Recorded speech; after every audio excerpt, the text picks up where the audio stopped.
from Estonia, and welcome back to the Startup in Estonia podcast, produced by Startup Estonia. I'm your host, Adam Rang, and in this season, we're taking a look at different aspects of building a startup with expert advice from startup founders who have already been through it. We want to know what they did right, but just as importantly, what they did wrong. And in this episode, we're going to focus more specifically on the type of mistakes made by first-time founders. Because, we all make mistakes. I'm a first-time podcast host, and we've already done 2 episodes for the season. So I asked people for feedback about what mistakes I've been making and what I can do better. And one of them is that I talk too fast during the introduction. So I'm trying to correct that right now. But I just get too excited about the guests we have and the topics and so many questions I want to ask. And today is no exception. So our guest today is Taavi Tamkivi. Taavi is a first-time startup founder himself, but also has a lot of experience from inside Estonia's most successful startups. He played a key role in building Skype and TransferWise and is now the CEO of his own startup, Salv, which is helping companies fight financial crime. And in doing so, helping other startups avoid mistakes in their governance and compliance. So I really want to learn more about this. So welcome to the show, Taavi. Hello, and thank you for inviting. And thank you for this great intro. It was really interesting to hear what you're thinking about me.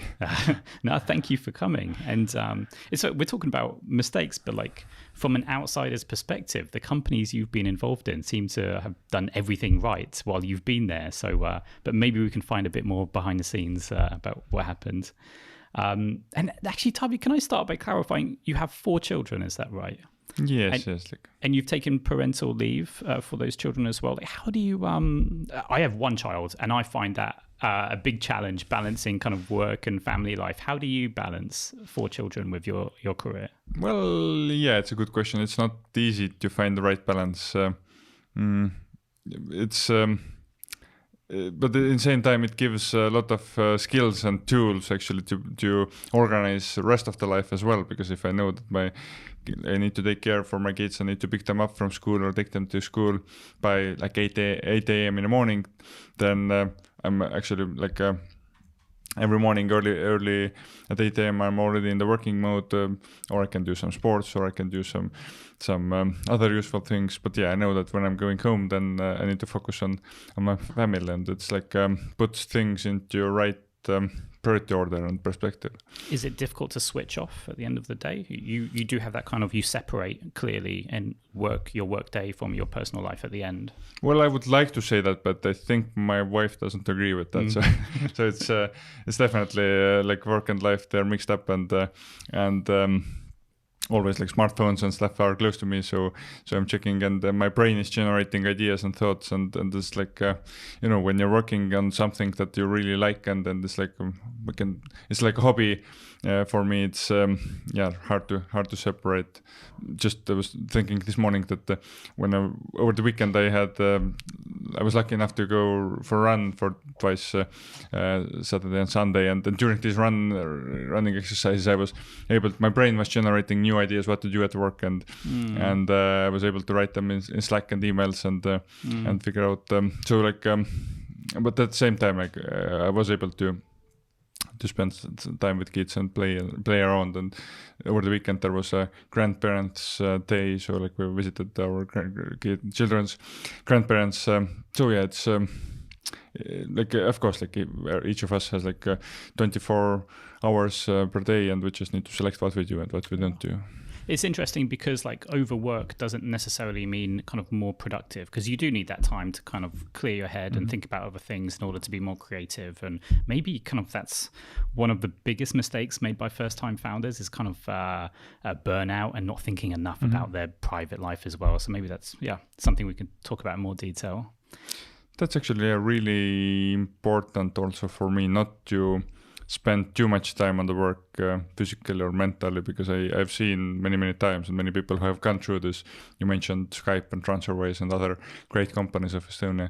They have gone through this burnout, and it's not nice to be there. And at least in our team, we're trying to prevent it by allocating proper time for other things as well, not only work. Mm-hmm. Mm-hmm.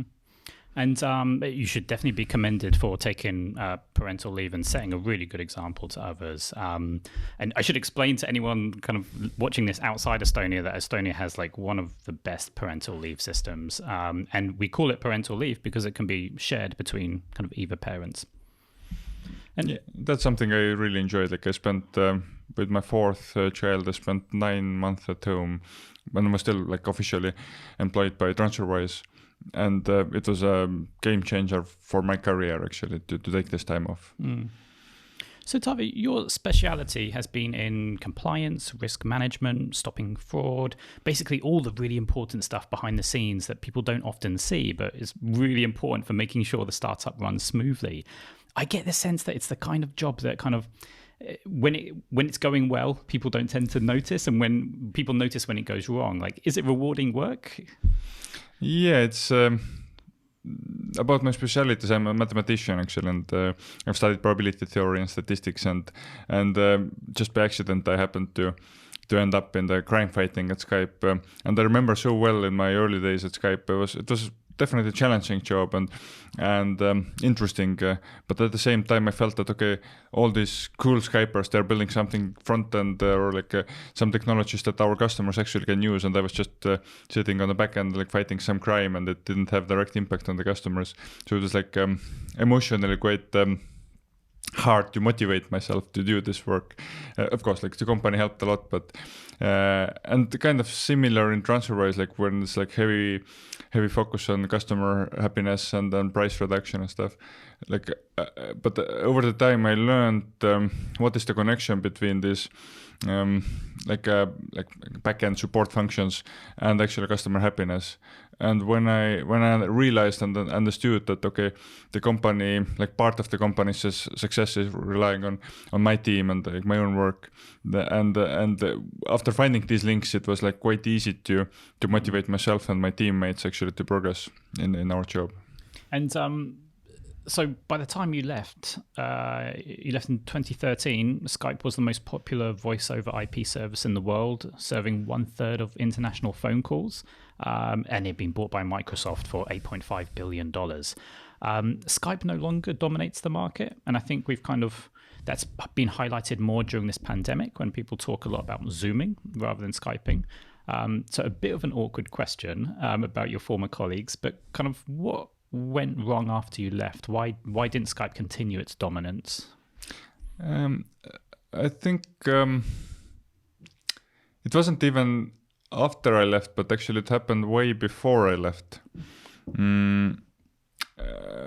I've been reading some startuppers, founder stories, and trying to analyze how to build my own company now, and what are the mistakes I could do and I should prevent. And one thing is that like each startup should aim to create their own category of the like set of problems or problem that touches people, and obviously this company is like the first who is trying to resolve it. So Skype originally created this free calling like problem, or like a lack of user experience or really poor user experience over the internet calls, really expensive prices for the international calls, and Skype was like perfect to resolve this problem. But then like a couple of years later, when technology evolved, it wasn't anymore like Skype was still dominating this market.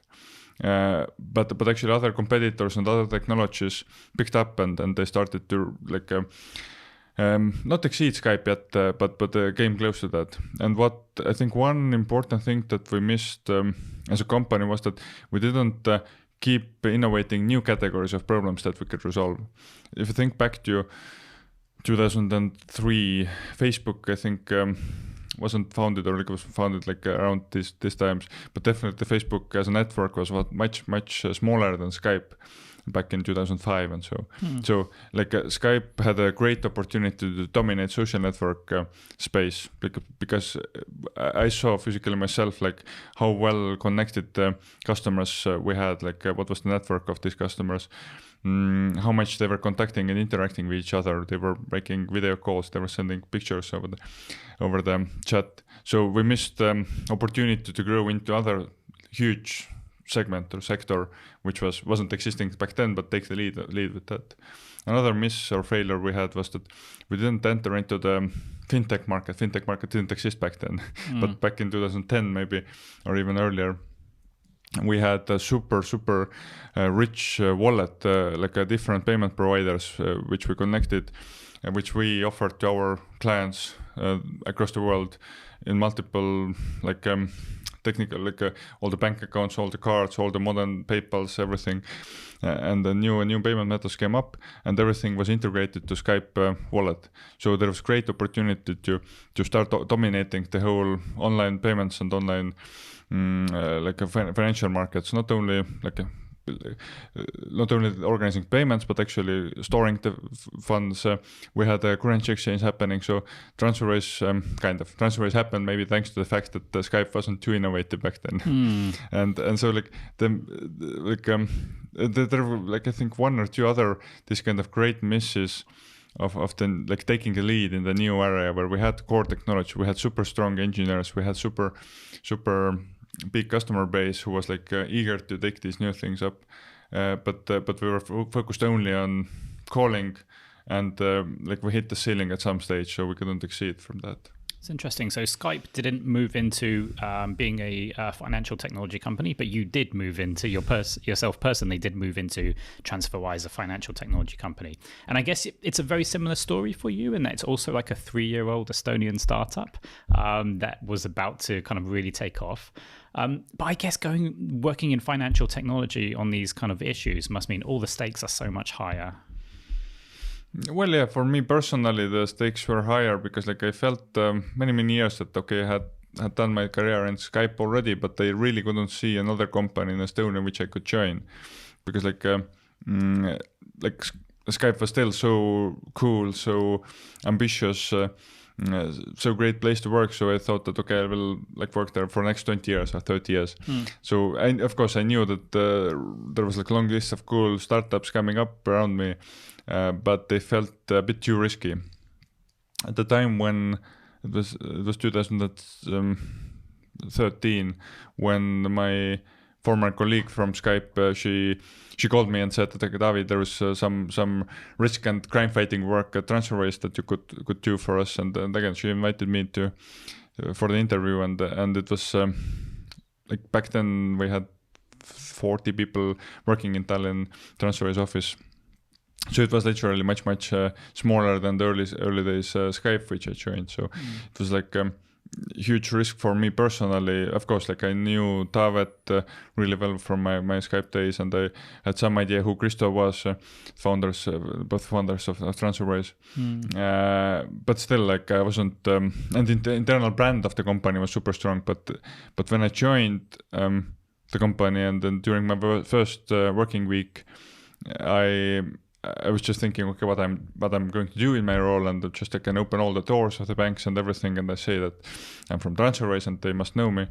And then Kristo said that, Taavi, just you need to realize that we're a tiny company, no one knows about us.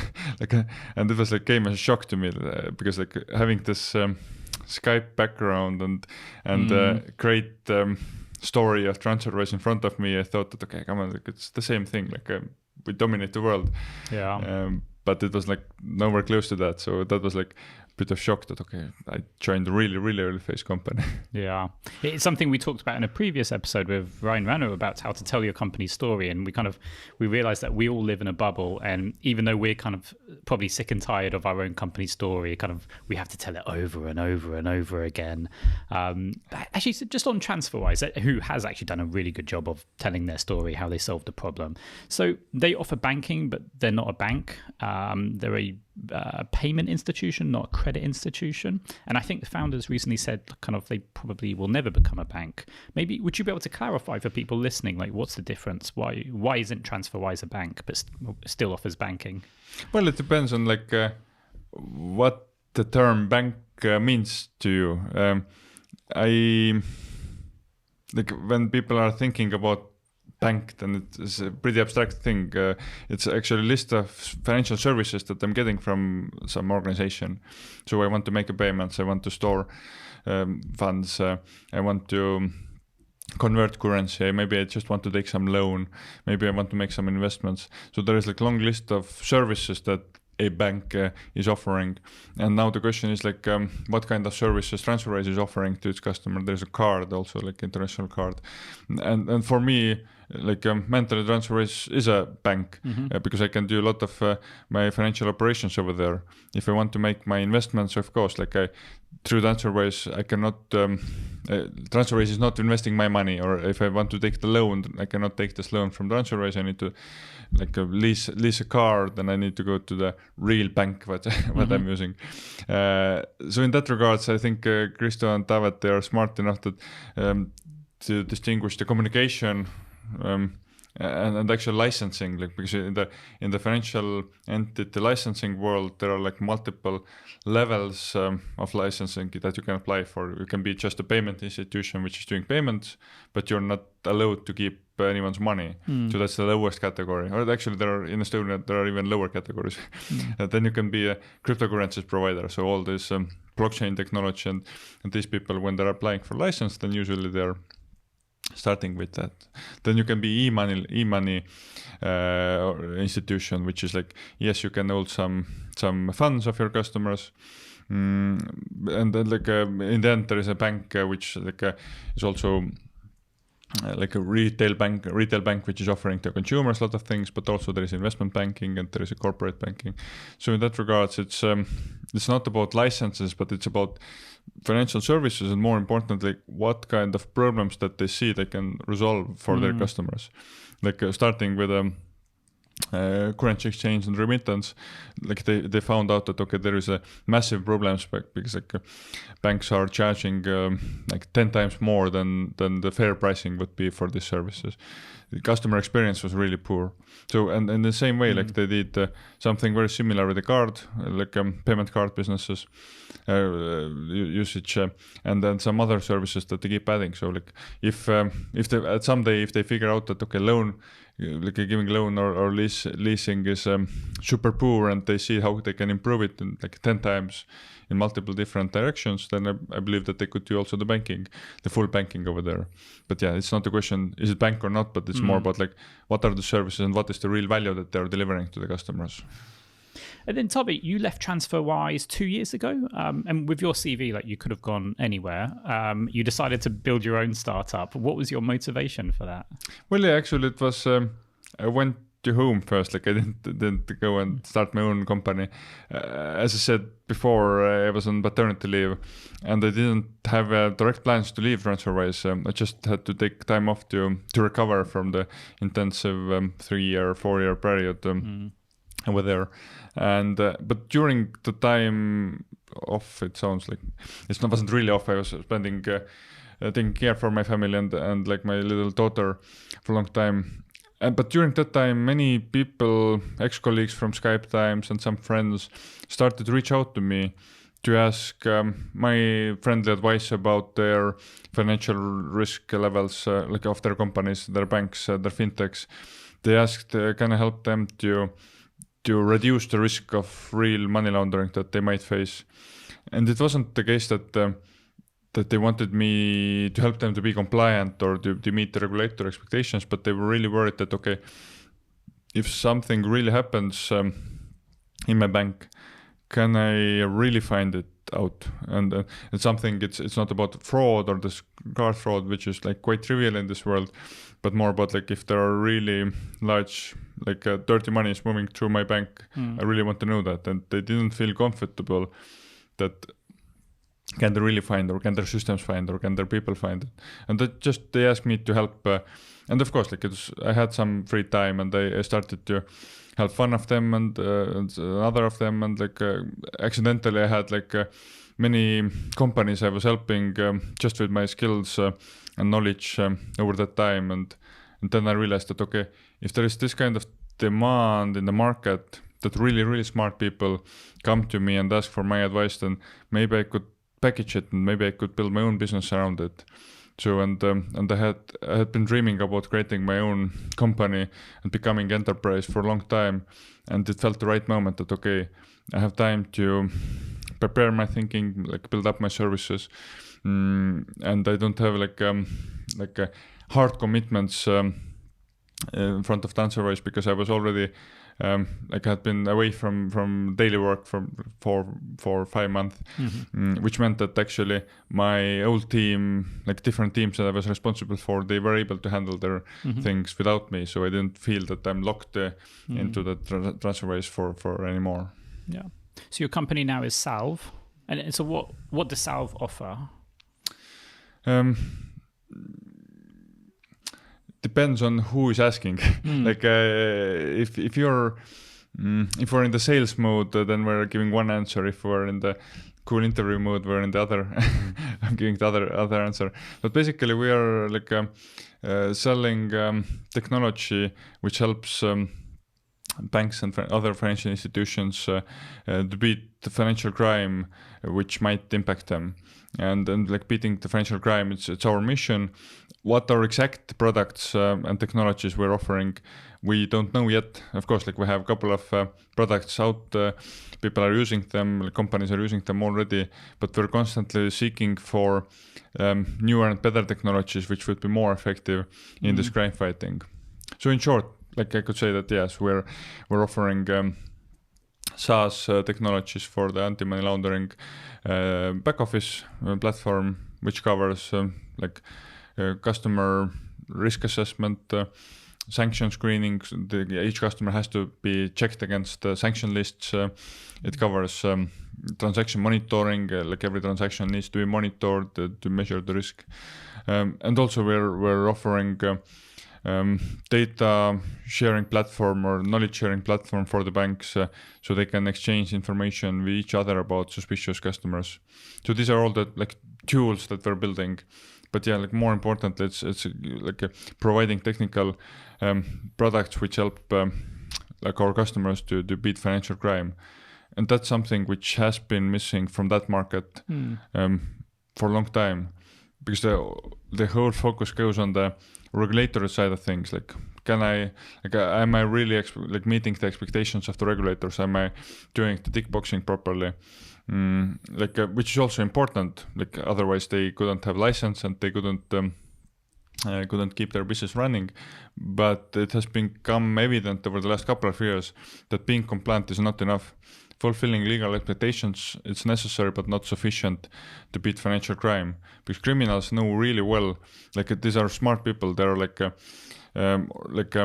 organizations, criminal organizations who are focused on money laundering. They're not stealing the money, because people who are gaining, collecting criminal proceeds from the drug trafficking or human trafficking or some other illegal weapon trading. So these are the people who are generating the criminal proceeds. But actually people who are laundering them, these are completely different groups. These are super smart people. They're top level lawyers, engineers, data science people, and these people know really, really well what are the legal clauses, what are the things that banks need to do, and also of course they have figured out how to bypass these limitations. So that's why I'm saying that it's being compliant is not enough, because criminals know really well how to be compliant. But so far banks and fintechs haven't focused too much on finding criminal proceeds out from the customer base who has been already accepted, who is active, and who is flying under the radar of the compliance regulatory requirements. And at the moment, kind of a lot of companies affected, they're trying to do this in-house, are they?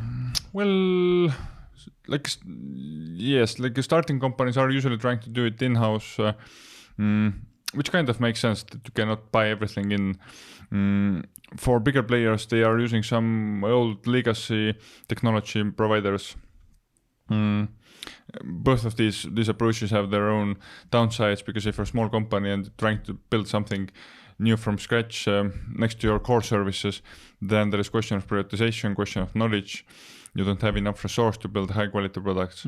When you're using old school technology providers, then these are not scalable. If you're trying to innovate and with your banking services, you're coming up with the new types of payments. There are faster payments now here in Europe. There are APIs, open banking, all these other e-wallets, and these old technologies which are in the market are not able to support these kind of new financial technologies.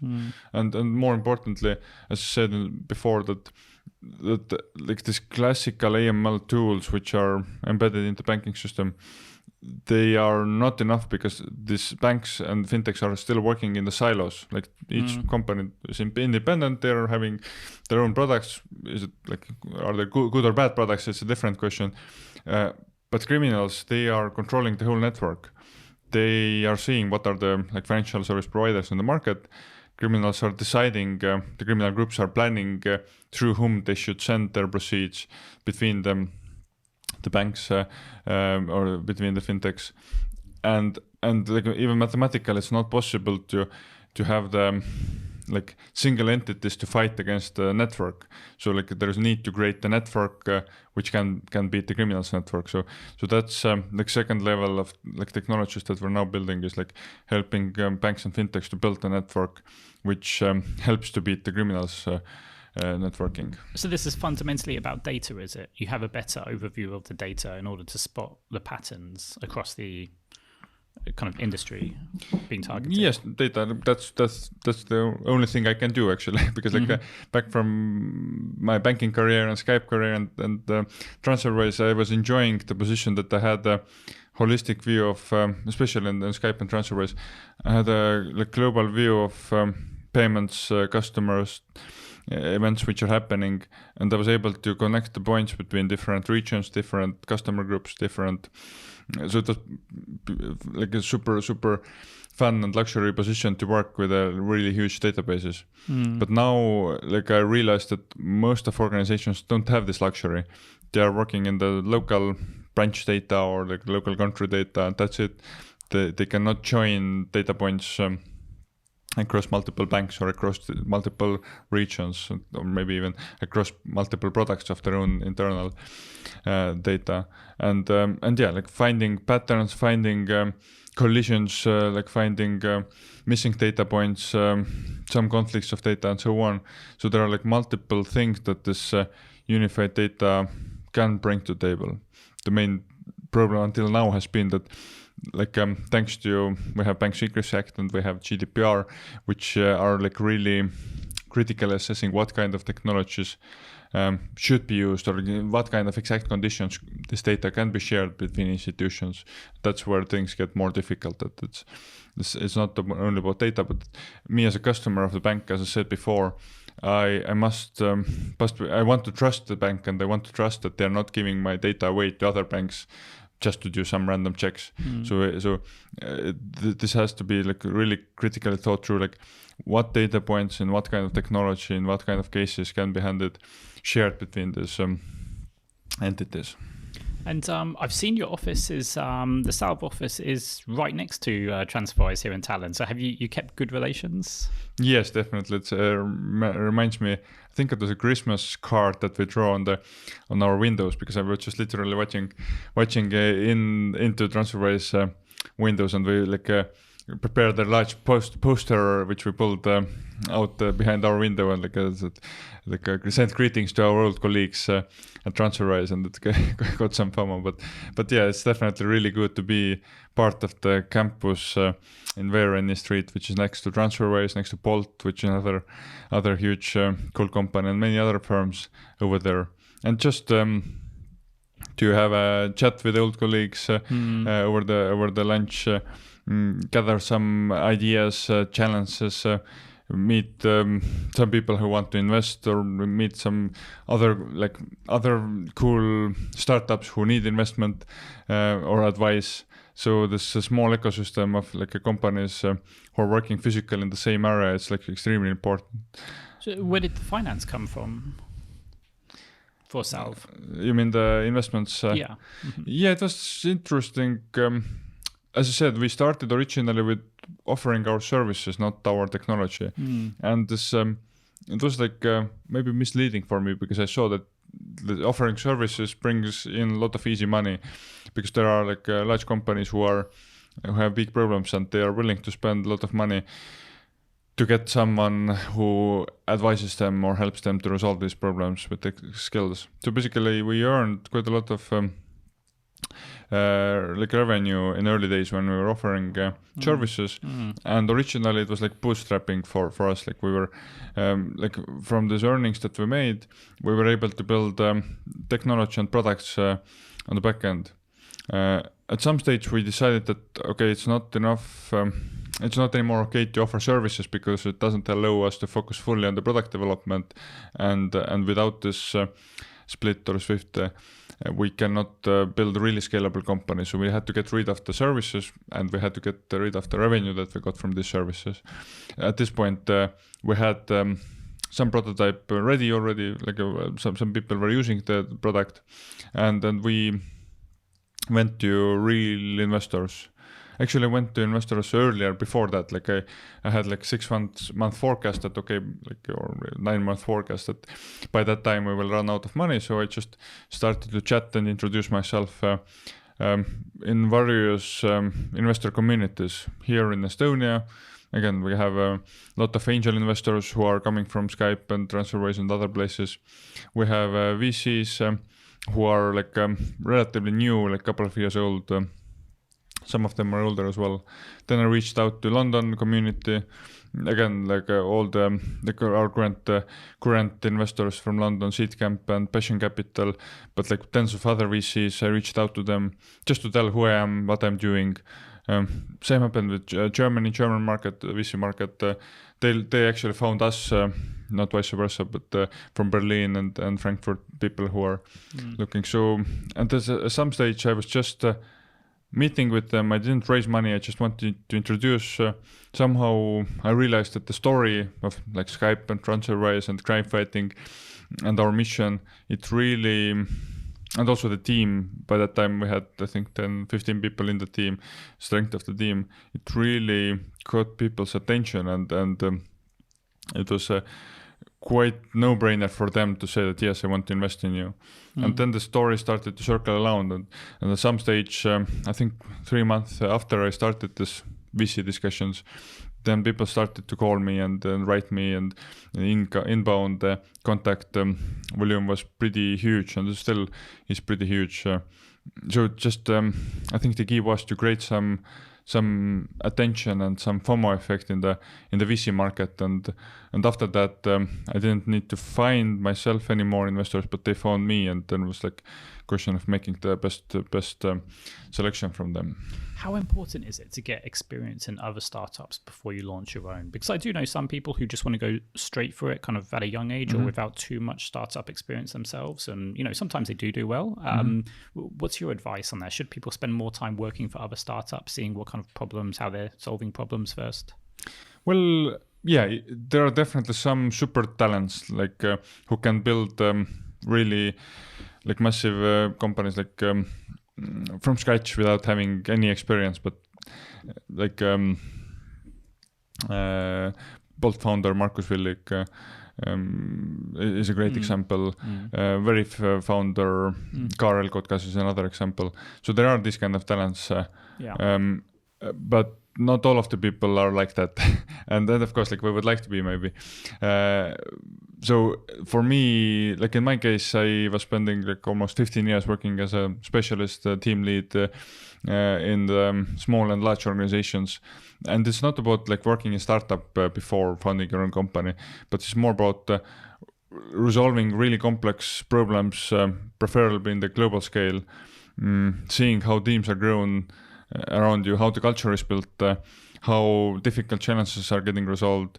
So it doesn't need to be startup per se, but definitely it helps.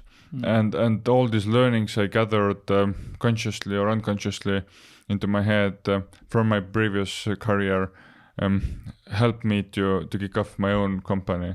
So it's like constant learning, ability to learn. Also, one my old team lead from Skype times, he said that it's extremely important to find out who are like really smart and experienced people, and I was trying to find out based on what he's doing that, and they said that okay, he said it to me that okay, I had enough academic mathematics background, so I can think in abstract level, which is coming from university. It doesn't come from the job exercise, right? If you study some social sciences or more softer sciences, it's much harder to grasp this more abstract thinking. But people who are coming from math, physics, chemistry, so they have they can think in the border, a bit broader sense. So that's one aspect. Other one is actually having some technical expertise or some good level of technical expertise, writing the code, writing SQL, doing data analytics, processing things. So that's the second necessary skill. And third one is that you need to have some subject matter expertise from some area. Like I used to gather it from the crime fighting. Some other people are gathering from multiple different places. And based on these three pillars, I built up my own company basically, and yes, there are some things you can gather during the high school or university, but some things getting subject matter expertise, it just physically takes time, and the more complex situation you're working in, the higher your expertise will be, and this is something that you cannot gather before you start working in real companies. So that regards, it's more certain. If you're not a talent like this couple of guys I mentioned, then it's lower risk and more higher confidence that you get into a good company. You're able to build your own company if you have this kind of really rich package of things that you can take along. And it's interesting because before this episode, I thought I'd ask a few people what they thought are kind of the biggest mistakes first-time founders make. And one thing that comes up a lot is kind of choosing the wrong people to be your co-founder or kind of as your first hires. And I guess you've kind of skipped that process, and that kind of you're so much part of the industry and know so many people kind of working on the same issues that you know who are the right people to choose. And even the best interviewer in the world with the best character judge in the world kind of isn't necessarily going to see what that person's like when they're actually working at the startup. But if you've already got so much background of working with these people, then that must be so valuable. Definitely, it helps. My co-founder Jeff, I was able to get him into my team for a third time, actually. More than 10 years ago, I hired him into my Skype data fraud data team.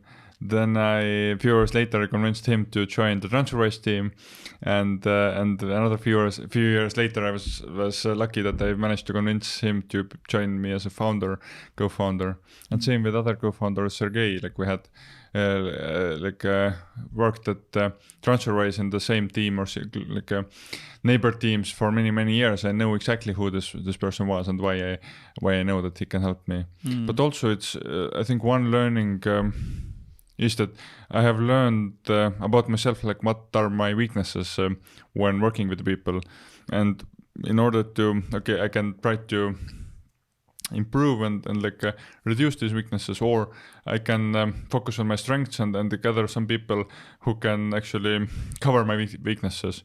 So we have super talented cultural builder Kairi, who is she has done it in the Nortal, which is another local great technology company. She did it in TransferWise, and now she's doing it at Salv as well. So that's definitely some set of skills that I'm not able to grasp myself, and then she's so good in that. And in similar way, I've been trying to find other people who can complement me and other co-founders in our missing skill set, and that's definitely very helpful. And yeah, of course, thanks to the fact that I've been in the market and in this industry for a long time, I know by design who are the people that I want to get into my team. But maybe even more importantly, these people know what to expect from me also. If I would know them but they wouldn't know anything about me, then it would be super hard to hire them. But if I have proven to them in my previous career that what I'm doing, what I'm strong and what I'm weak in, then they also know what to expect from me and the team I'm creating, and they can see how they can collaborate and interact with others. And how do you incentivize them? Do you discuss kind of share options and things like that, or how do you what do you offer when you're building your team? There's a list of things. yeah, one thing is the team itself. For like especially in the early phases, we have 20-25 people working with us, and So you have 25 right now for Salv. yeah, I think 20 full time, but there are different people who are supporting us part time as well. And like the team itself, like when I had 2 people, 4 people, 5 people working, then if I was inviting new people, then they were assessing also that like is the team something that they would like to join. Second part, the mission, the stuff that I really want to do, I care about reducing the financial crime in the world. So they really like people who really link to that mission get a greater boost to join. Thirdly, the internal culture of the team, like as we talked about, like my four kids, I'm not the only one who has kids. Like most of the team have their families. They want to and they need to spend time with them, with their homes. So again, like we're like trying to avoid this overworking, trying to spend more time for ourselves and for our health and families. Good. So and like many other, how we interact with each other, how flat we are. So this matters, and definitely there is like financial component, and like I was and still am quite kind when it comes to the option sharing, and of course like everyone who joins the startup, they prefer, like they assume that they get some shares, and it's not about extra salary, but it's about feeling that okay, I'm contributing into this as my own company, and I'm also like mentally as an entrepreneur, and I want to do things which are right for my customers, and it's not about like the more I give, the more I get back, but it's more about like each team member, if they get like amount of company which they really feel that okay, it's decent, or like it's meets their expectations, then that's definitely. And the fourth or fifth component is just a regular salary as well. So again, I'm repeating that we're hiring. We have some students also, some people who are coming straight from university, but most of the team, they have been working either from the banks or TransferWise or Skype. They have their families, so their salary expectations are not too low anymore. So they're expecting to get some decent salary, and again, that's that comes with the we're not overpaying and like trying to buy people like over from other companies, but clearly I as a like father and family lead myself, I feel that I know that how much money it takes to put the kids into school and like to build a house and stuff. So we need to meet these expectations as well in order to build. So there isn't one a driving factor, but it's about like many things that people care about, and then they can make a decision that yes, I want to join this team. And Taavi, I remember when I started my first company quite a while back now, the thing I was always told was you need a business plan. That's the most important thing. And I was writing this business plan, kind of writing down all these assumptions which are completely untested on the market, and everything changed after you actually launched a company. So I find it interesting that kind of like for you, like a clear like overview of the products that you're developing wasn't as important as testing the market and understanding that there are actually people who will pay money for your services. Yeah, actually the starting point for me was that there was demand in the market for something or for my skills. It wasn't about unknown product, it was demand for my skills. And then my challenge was like how I can put my skills into the scalable product. And I thought in the beginning that it's pretty easy because like I had done it before in TransferWise, so I knew that okay, what were the needs of the customers, what were the needs of the regulators, what were the needs of my own team for the product that I was building. So I, even when it came to the product design and building phase, I was listening customers definitely, but I kind of quite consciously knew what I wanted to build. Maybe it was a mistake, maybe not. I should have listened to customers a bit more. Maybe I was building something that like should have been in the market already for like 3 years ago, and maybe I should have focused on this data sharing platform already in the first grow, because like now we're building it almost from scratch. So it's still it comes back to the mission and the team for me, because like if we set the goal, like what we want to achieve in the end, then selecting the right product, this is one of the business process, like testing, validating, getting feedback from customers, innovating, figuring out new things. And same with the business plan. Like it's definitely, if we're building something that's valuable for the customers, then in one way or another we will get some money and revenue back from that, and we can keep building our product forward as well. And secondly, the team, like if I would have a weak team, I couldn't do this. I could by design I wouldn't be able to deliver this mission. So these are the two critical starting components, and then rest comes through the hard work. So what kind of plan should startup founders be putting together these days? Because you can Google startup business plan and find kind of lots of boring templates. Is there a smarter way to put that kind of thing together? And yeah. Well, probably I'm repeating many blog posts. Like it's still about like finding out what is the problem that they want to resolve. Mm-hmm. There are maybe two ways. Is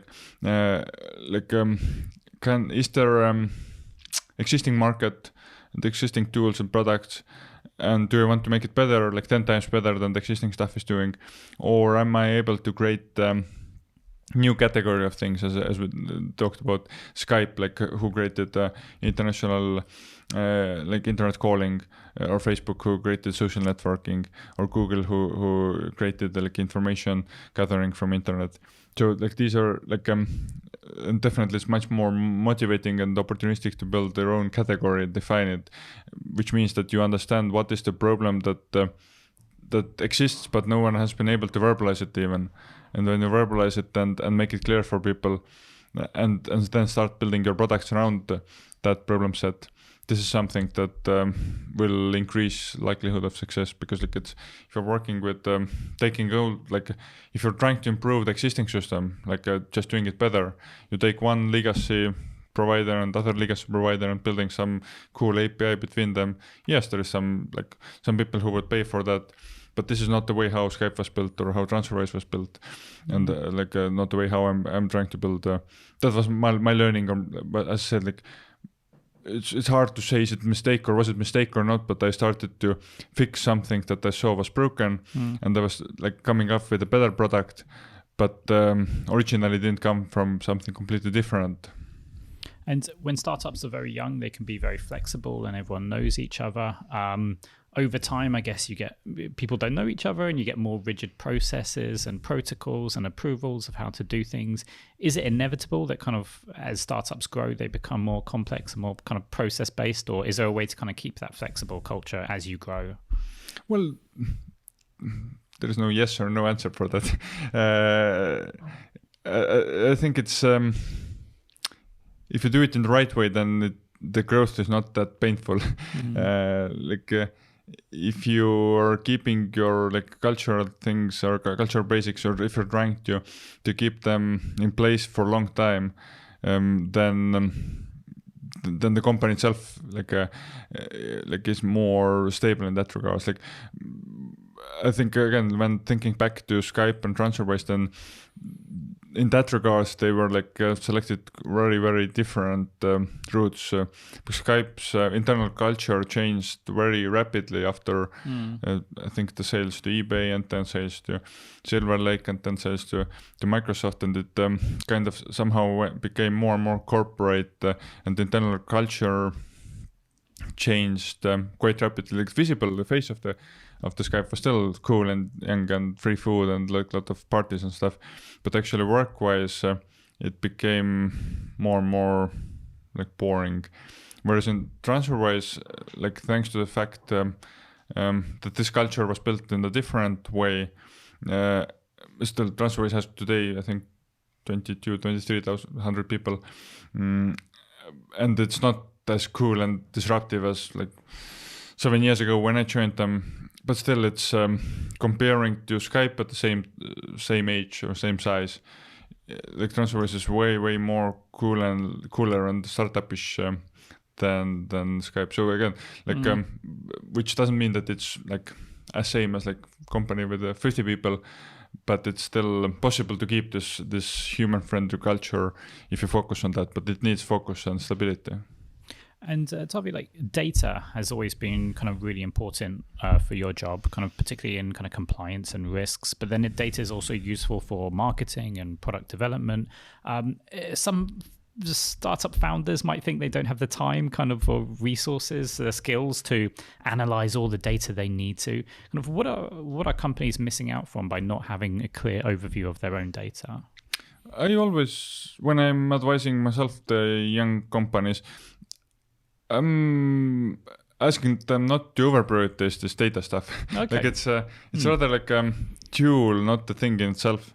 Like people, I've met many startup founders who have come to me and said that they are building some BI platform, business intelligence platform, because their investors said that they should do some data magic.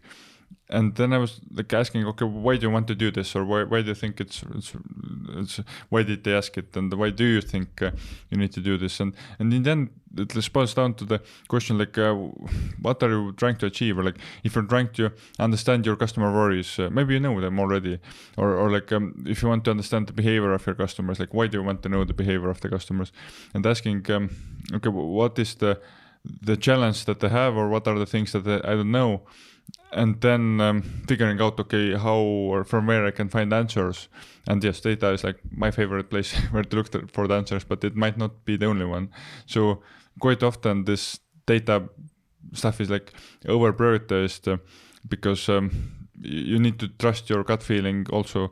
You need to like the most innovative things are not grown from customers' feedback, but they're grown from the intuition and like some like a risk appetite of the founders themselves, and you don't have any data to prove that you're going in the right direction, but you just need to believe and build, and then maybe validation comes 2 years later. So it's definitely if you are in the position where you need to look for answers and you have decent data and you think that, okay, like I know what are the questions I should ask from this data, then for sure like it's people should just open their databases or like external public databases and log into this and then try to write some SQL. Don't hire data scientists too early, definitely. Again, that was my learning from TransferWise also, like we were quite against hiring data scientists because like everyone who was building the product, they had to know had to be able to dig into data themselves. So creating these separate siloed roles, like it sounds attractive in the beginning. I will hire a super strong data scientist, so he will resolve all my problems. But in real life, I'm distancing myself from ability to figure out what's going on. It's like very similar to, there are two things like mathematics and legal environment, where people think that, okay, I haven't studied math in university, or I didn't study laws in university, and I need to hire a lawyer, or I need to hire a mathematician or data scientist. And if this thinking dominates you too much, then you're limiting yourself too much. So go into data, see what's there. People are able to use Excel at least, or pivot tables, or draw some graphs, and especially starting companies never have this amount of data that you should apply some real hardcore math PhD skills on the top of that. That will come as a relief to some people listening who think they don't have enough data, but yeah, over measuring can be a problem too then. It's like somehow similar to developing code. Like people say that I haven't studied C++ or Java in university, so I cannot build my own stuff.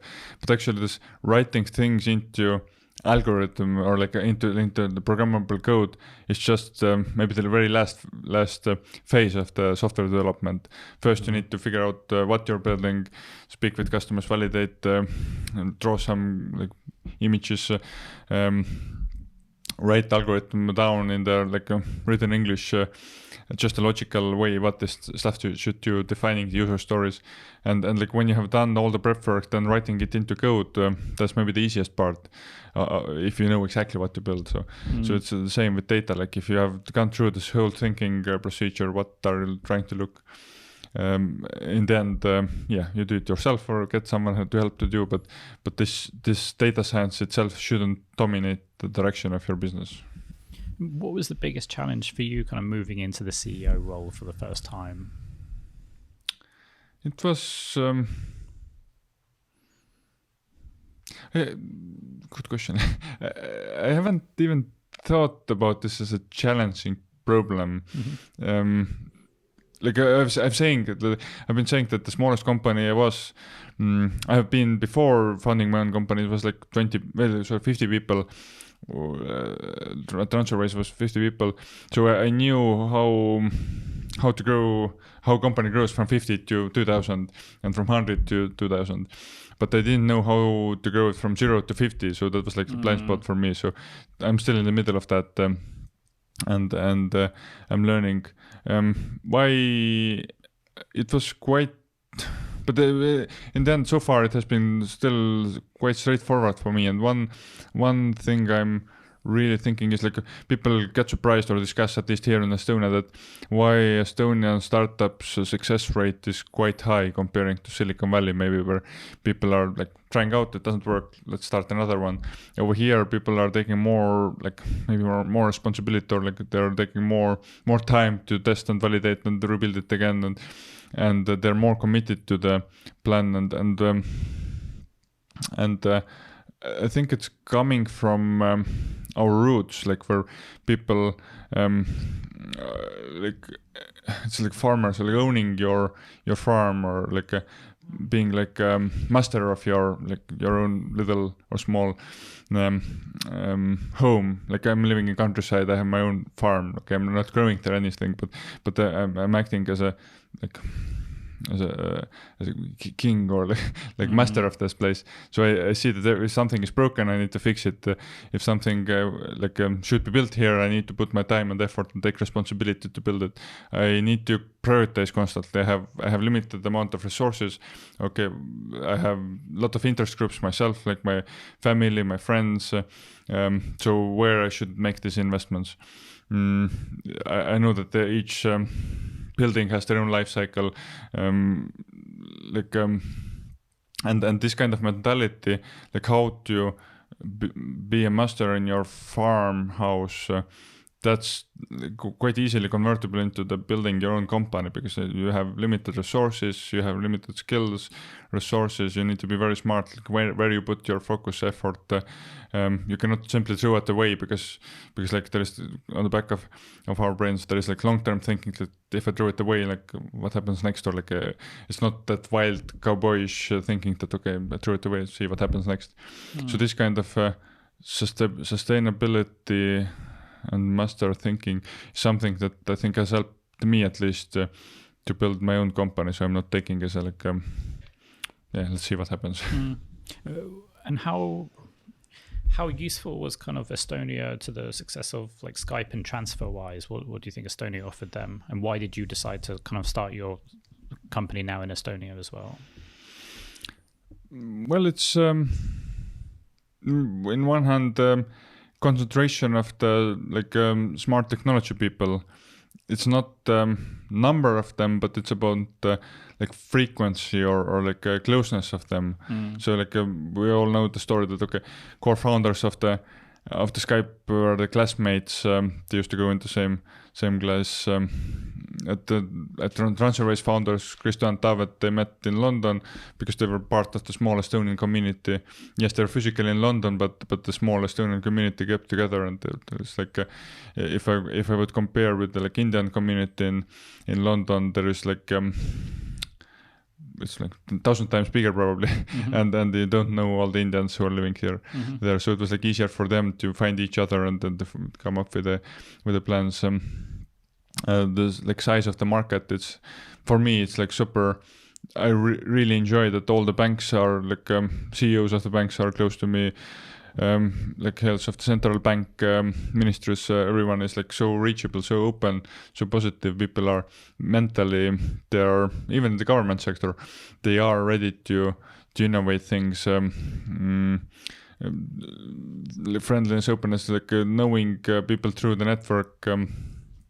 Thanks to the fact that we have been in the same school, or like our kids go to the same class, or we have worked in the same company or whatever, or live nearby. So this kind of small, really well connected network, that definitely helps. now the huge amount of startup expertise also like feeds new companies. We didn't have it back when Skype was founded. It was first time. With the TransferWise, it was like second generation, like Pipedrive and others. Now we're like in the middle of third generation, where like the people who have left TransferWises and like Pipedrive, they're building their own companies. But all these former colleagues are really supportive, and there's like constant feeling of friends and family, and like I can always, of course, like I'm member of Seedcamp family is really strong in or Seedcamp Nation is really strong in Europe. I can always ask questions from them, but here in Estonia it's like at least there's probably it's a bigger like a family, like a national group of people who actually are so supportive in terms of like advice, contacts, funding, experience, whatever. Like it's that's growing the new ecosystem here. So. And Taavi, my final question is like, what are your future plans for Salv? Is there anything kind of you have in the works that you want to tell us about? Yeah, as I've hinted a couple of times, there is I really see this like a network-based crime, which is driving all these criminal proceeds through the banks, and from our side, like we are building like a network-driven crime fighting platform, which will ultimately change. I truly believe that it will add like